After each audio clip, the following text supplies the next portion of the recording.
Il disparaît dans la forêt du Mayombe et réapparaît dans la ville plusieurs années plus tard, était devenu très riche. Histoire mystique. L'histoire que j'aimerais vous raconter, c'est l'histoire de Papa Jacques. Et cela se passe dans le Sahara, en République du Congo, la team HPH. Qui est Papa Jacques? Papa Jacques, à cette époque-là, fut parmi les gens qui aidaient son village. Il était un grand chasseur. Il faisait un peu du tout, mais sa spécialité était la chasse, la team HPH. Papa Jacques pouvait rentrer dans la forêt avec seulement son arme. Il revenait avec beaucoup de gibier. Et tout le monde, il était apprécié dans le village. Et l'histoire que je suis en train de vous raconter, ça s'est passé il y a des années et des années de cela. La team HPH, ça m'a été raconté par une vieille personne qui en a connu ceux qui l'ont vécu, la team HPH. Voilà comment ce Papa Jacques, qui avait l'habitude d'aller parfois, d'autres jours, il se faisait accompagner de certaines personnes. La team HPH. Voilà un jour où il avait vraiment eu une grande pluie. Alors, logiquement, Papa Jacques, dans leur coutume, quand il pleuvait comme ça, aucune personne ne pouvait s'hasarder de rentrer dans la forêt pour aller chasser. Mais ce jour-là, Papa Jacques va prendre une décision de rentrer dans la forêt pour aller chasser la team HPH.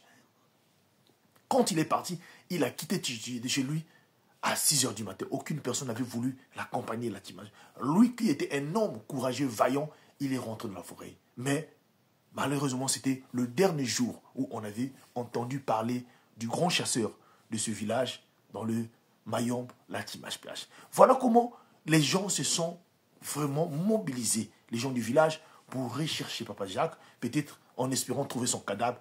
Rien du tout, la team HPH. Ce monsieur-là était introuvable. Le village venait de perdre un chasseur énorme. C'est lui qui leur rapportait les butins, les gibets.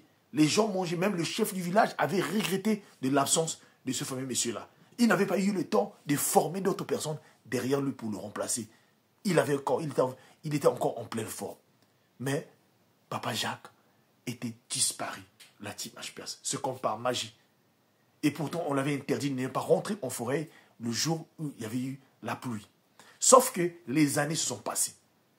Voilà l'enfant du chef du village qui venait à cette époque-là, qui partait fréquenter non loin dans une école, donc des missionnaires, et qui va arriver à obtenir son BMJ à cette époque-là.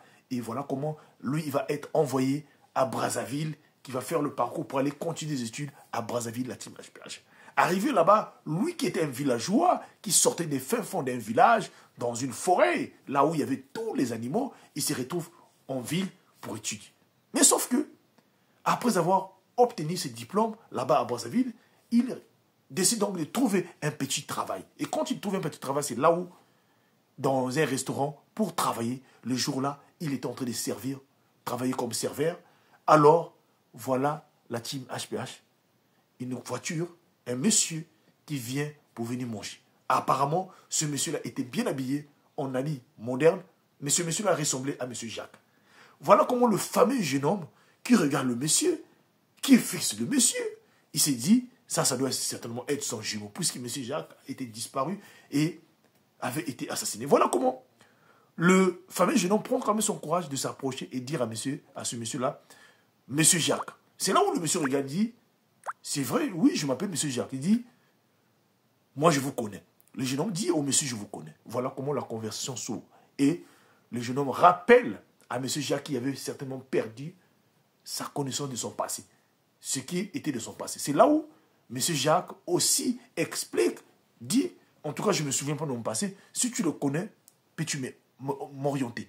Voilà comment le 2, ce jour-là, ce fameux monsieur prend le jeune homme, l'emmène chez lui à la maison pour lui faire voir là où il vivait. Le monsieur était super riche, était devenu un grand commerçant, un grand patron.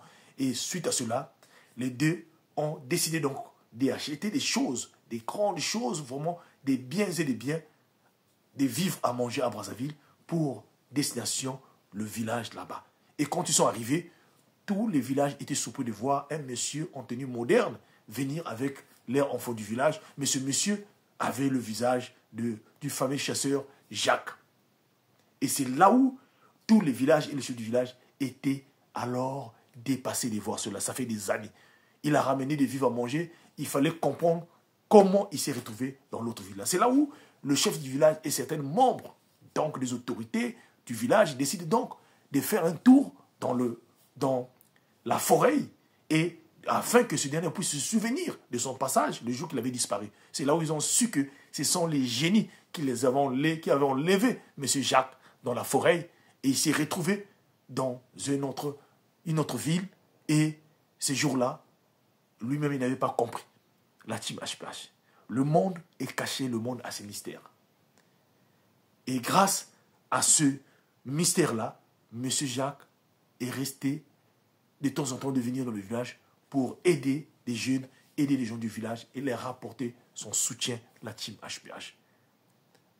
Le monde est rempli de mystères et des choses parfois qu'on ne peut pas expliquer, la team HPH. Seul Dieu est le maître de toutes choses. Si tu as une histoire similaire, ne manque pas de me l'envoyer pour que je puisse raconter cela à d'autres personnes. Ça peut édifier et encourager certaines personnes. Que Dieu nous soutienne. C'est HPH, l'homme à plusieurs histoires. Je vous remercie.